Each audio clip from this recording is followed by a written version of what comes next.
Welcome back to another UFC fight prediction video. In this video, I'll be predicting the prelim fights for UFC on Fox, Lee versus Iaquinta 2. So I already predicted the main card fights in a different video, but this is the prelim video or the prelim prediction video.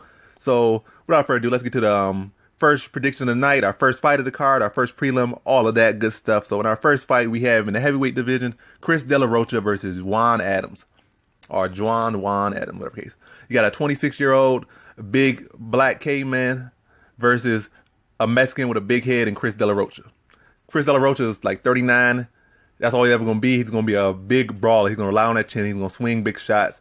And that's who he is. He's basically a bar fighter in the cage, except in the cage. And Juan Adams is a very raw talent. Like maybe he could go on and become more skilled and stuff because he's only 26. That's very young for the sport in general, and especially at the heavyweight division where you have your oldest, that oldest average in the sport and is in the heavyweight division. So he has a lot of time to improve.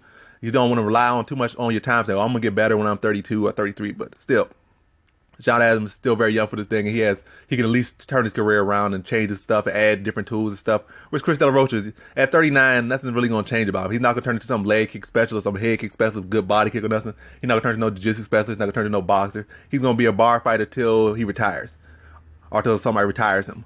That's basically who he's gonna be. But I think that's all he's going to need to be in this fight. Cause I think John Adams, when I seen him fight in his Contender Series fight, which wasn't too long ago, I didn't see much improvement. But him being a young fighter, he could definitely improve. But I think it's not going to be enough time.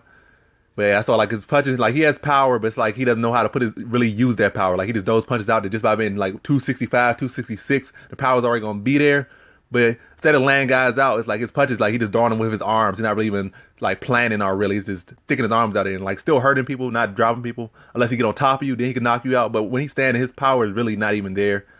It's like you're really getting hit with weight. Like you're getting somebody slapping you with a weight instead of somebody turning and like shifting and putting some torque on that stuff. It's just like basically arm punches. And in reality, I think why Chris De La Rocha is going to win because he knows how to punch. He has power as well. This is the heavyweight division. Everybody can punch. And Chris De La Rocha could take a punch and he knows how to punch. I think he's going to knock out John Adams. I'm thinking about in the second round. Probably be an entertaining slug fest, slop fest. Like it's going to be the equivalent of a sloppy Joe type of fight. Like this would fight with a food, it'd be a sloppy Joe. But Chris De La Rocha is going to just be a big-headed Mexican, and he's going to take those punches, and he's going to give those punches, and his punches going to have more on him because he knows how to put more on them. It's going to pretty much take Juan Adams out of there. So in this fight, I got Chris De La Rocha via second round TKO. Now on to our second fight, we have in the middleweight division, Trevor Smith versus Zach Cummins. So Zach Cummins, this really could be his fight to win. I think he has, I don't know, matter of fact, I think they're really both in the same position. So it's not like somebody's in such a better position than the other person, so better than the other person. I think Zach Cummins, I would say, the more technical fighter, he's the better striker. He should be able to defend the grappling. If he was like, this fought smart, but a lot of times he just chokes and stuff. He just kind of gets caught up in the moment. I'll say, I haven't fought in this so long and stuff, but making all those excuses why he is where he is and why he is who he is. Not even like Trevor Smith is not going to be the better striker, but he's going to go out there and do what he always does. He's going to go out there and wrestle, make it a very grindy, gritty wrestling, folk-style wrestling match in the cage. He's going to be trying to take you down. He's going to be trying to hit all these little wizards and hit all this and that and stuff and try to pretty much put you in a pretzel the whole fight and trying to wrestle you. And he can do that the whole fight. His striker might not be the best. He might not be the best grappler. He might not be no blast double leg type of wrestler, but he can wrestle with you and scramble with you and do that all day and make it a very, I guess, tiring fight to watch and to be in, especially. I think Zach Cummins, I think he's gonna get caught up in the moment or caught up in the momentum and I say get dragged into a wrestling match, and that's the match he's not gonna win. I think Trevor Smith's gonna win a very close, typical Trevor Smith type fight. It's gonna be grindy, it's gonna be sweaty, tiring, but Trevor Smith's gonna win one of those like real close fights, probably a split decision or something. But in my opinion, so with this fight, I say Trevor Smith via decision after 3 rounds. Now to our next fight, we have in the light heavyweight division, Adam Milstead versus Mike Rodriguez.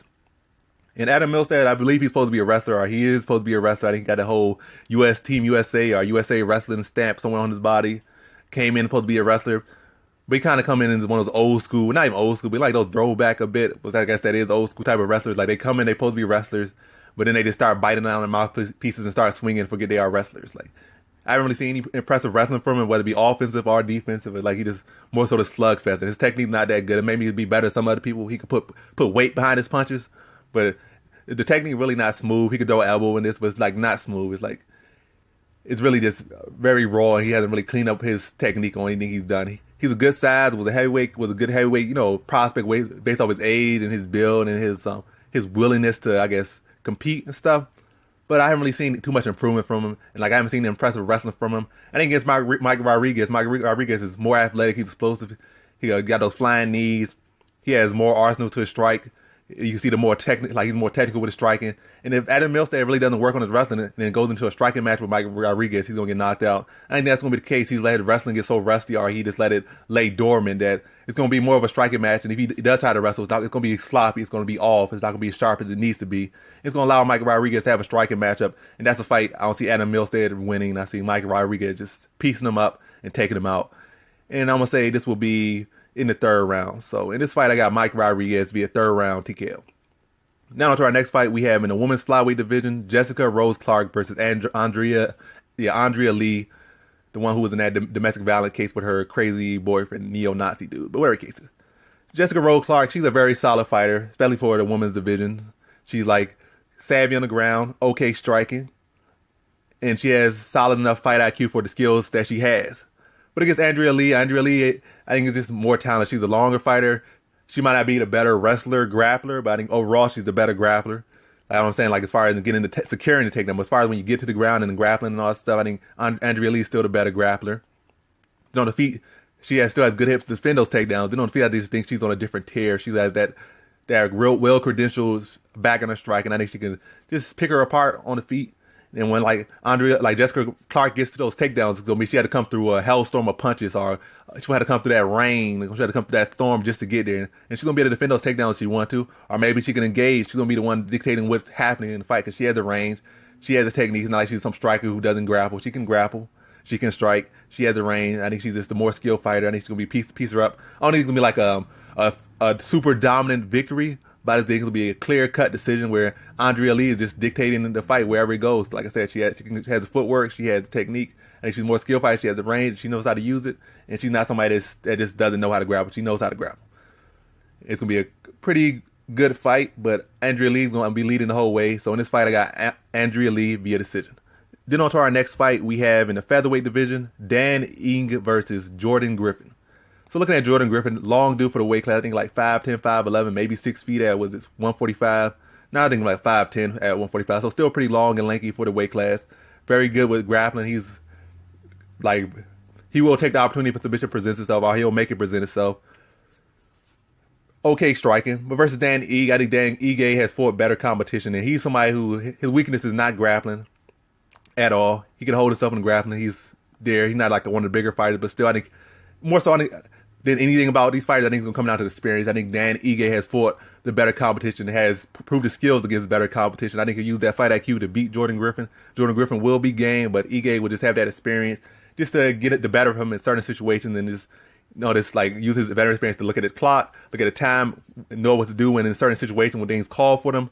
And Jordan Griffin's going to get introduced to a new level of talent, new level of skill. It's going to have to deal with all of that at once. And I think Dan Ige is going to grit out a gritty decision just off of his veteran experience. So in this fight, I got Dan Ige via decision. Then on to our next fight, we have in the middleweight division, Gerald Meerschaert versus Jack Hermanson. Like, I know these guys' names, but like, it just be looking different when you trying to say it. Whatever case. It feel like both these guys fought before.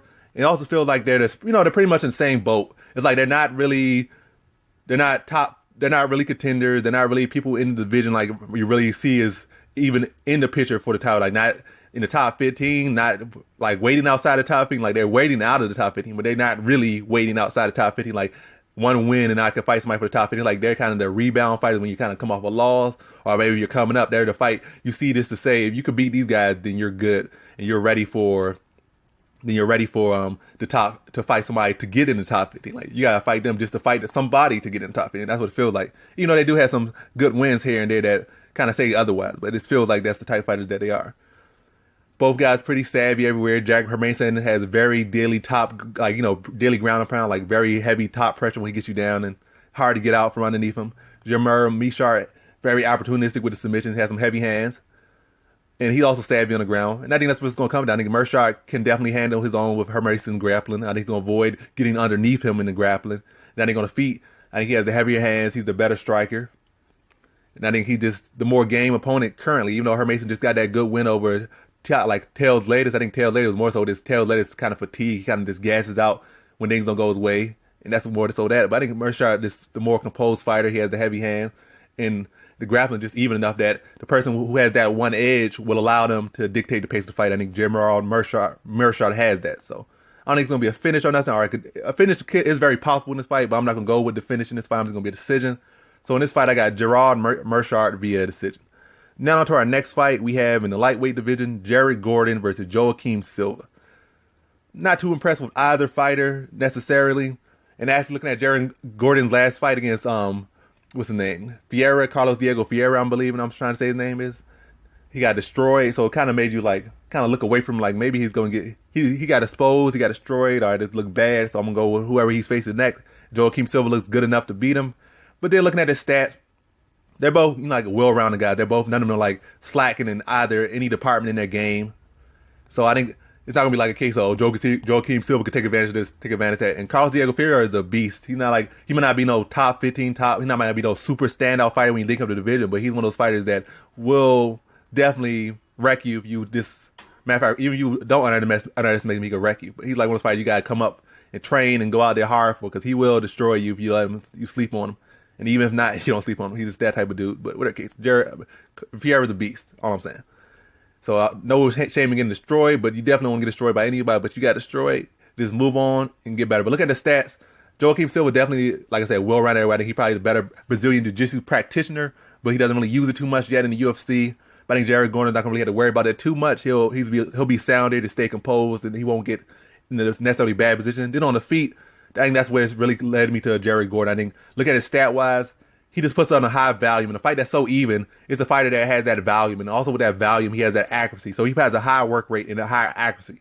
In a fight that's close, when somebody outworking you, that's what usually leads them to beat you. And I'm looking at his work rate and his accuracy. He has the work rate and accuracy, which is pretty rare. So in a fight that's even, I'm just going to have to go with the guy with the higher work rate, and he's efficient as well. So I'm going with Jared Gordon via decision. Close fight, but I think Jared Gordon's pace and his accuracy are going to work for him. So again, Jared Gordon via decision. Now to our cold prelim headliner we have in the lightweight division, Bobby Green versus Drakkar Klose. So Bobby Green was a former top 10 lightweight. Drakkar Klose is a very promising prospect. I think he'd definitely be, at least, I don't know, he has potential to go anywhere he wants in the division. He just keeps working on skills. So come with a good gym, decent mindset. So he's in a good place. And this is a good test for him. And this as well as a good test for Bobby Green. Like, this might not be a fight that might say, oh, these guys ready for the top 15, top 10, or anything like that, or even top 20, top 30, because the lightweight division is so packed. But it's a fight, definitely, whoever wins this can definitely find their way back to a chance to get in those positions or get in those talks, because both of them are very solid fighters in my opinion. Drakkar Klose and Bobby Green, they might not be knockout artists or this, but they're very well-rounded. They know how to handle themselves, and they can definitely upset people in that, in those talks, those people that are in those positions, because they're so well-rounded, whether it be offensive, defensively. They got decent fight IQ most times. Bobby Green kind of has some bad fight IQ sometimes. Drakkar Klose really haven't seen too much bad fight IQ from him yet. But like I say, he's still an evolving fighter. But as far as this fight goes, neither of them are really knockout artists. It's going to be coming down to, I think, more so a point fight. They definitely can hit hard, but they're not going to be those fighters like, dang, if I get hit by him, I'm going to sleep. It's definitely not at that level. I think Bobby Green's going to be a slightly better wrestler. Drakkar Klose, I think his at least controller range is a little bit better. I think Bobby Green has faster hands, better foot movement, definitely better head movement. But it's going to be a very close fight in my opinion, based off their style. They're not really, like I said, high volume fighters. But I think Bobby Green's veteran experience is going to help him. Like I said, in a lot of fights, veteran experience comes down to a lot. I think he knows how to point fight. He's been in with some fighters, some other point fighters before, whereas Drakkar Klose really necessarily hasn't been in there with too many, point fighters. He's been in with a lot of people that were willing to exchange with him, and then he kind of just stifled them. And then the one time he fought somebody that I'm gonna get a guy name right now, but I know who it is. But in any case, one time he fought a guy that kind of fought him to strike in in a point fighting type fight, he lost. But besides that point, I think Bobby Green's head movement, his veteran experience, his hand speed is going to just allow him to edge the fight just slightly in a very close fight. It could go either way. It might be a split decision that goes either way, but I think Bobby Green's having the speed, having the head movement, having that experience, like I said, hand speed, head movement, hand speed, experience, foot movement, all that stuff. That's kind of factors in him being able to be the one to dictate the pace as far as the point fighting goes. And this. Drakkar Klose's ability to close, this control the range is pretty impressive, but like I said, those factors I think outweigh that factor. So in this fight, I got Bobby Green via a very close decision. So again, Bobby Green via decision. Now to our prelim headliner we have in the welterweight division, Zach Otto versus Dwight Grant. So looking at the Dwight Grant, a raw looking talent. He's like 6'1" at welterweight or something. Maybe he's taller. I'm forgetting where cases. I'm not gonna look back at those stats. I know he's tall for the weight class. Zach Otto is not necessarily tall for the weight class. He's kind of shorter and bulkier and wide. But the Dwight Grant has some power. He's solid, but not really completely solid, but definitely has some power. And really, I think this is going to come down to Zach Otto with his having experience. Like in a lot of fights, again, experience. I think Zach Otto, he's a well-rounded guy. He can grapple. He's beaten some good people. And he knows just where to take Dwight Grant. He's going to take Dwight Grant out of his element. Not going to allow him to strike too much. Going to be in his face, smother him. Not going to allow him to land that big shot that could put his lights out. He's going to make it as smothering as he can, whether it be close in range with Dwight Grant, or making so he's not really allowing moving towards Grant's power. And just do whatever he can to make it, to, show Dwight Grant some stuff he hasn't seen before and grind out a pretty gritty decisions. And there's not much I can say in this fight. I think purely in this fight, I'm just going off experience. Nothing really too much about these fighters going in there. I'm just going purely off experience for this fight. So in this fight, Zach Otto via decision. And that concludes my fight predictions for the prelims of UFC on Fox, Lee versus Iaquinta 2. Thanks for watching. Like, comment, and subscribe, and come back for more videos. Peace.